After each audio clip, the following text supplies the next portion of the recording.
চুপ। এই কাপড়টা পরবি, খুব সুন্দর হয়েছে। বাহ। প্রণাম করো ভালো মতো। করবো। রিয়া এটা চামচ দে না।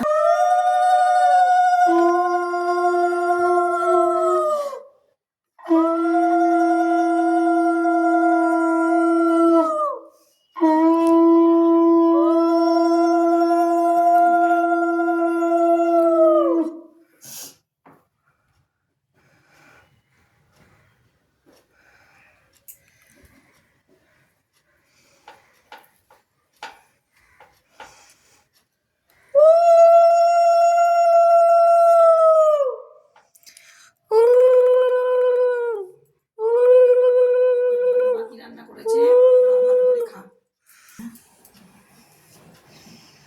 করো ঠাকুর, মঙ্গল করো। सदा सुहागन रहो। স্বামী সোহাগী হও, শাশুড়ি যেন মনের মতন হয়, শাশুড়িকে যত্ন করবা, এটাই আমি বলবো সব সময়। এই ভিডিওটা সবাই যেন দেখে। আমার একটাই শুধু কথা বলা, সব মেয়েকেই যেতে হয় বাপের বাড়ি ছেড়ে, কিন্তু সবার মনোরঞ্জন করার চেষ্টা করো।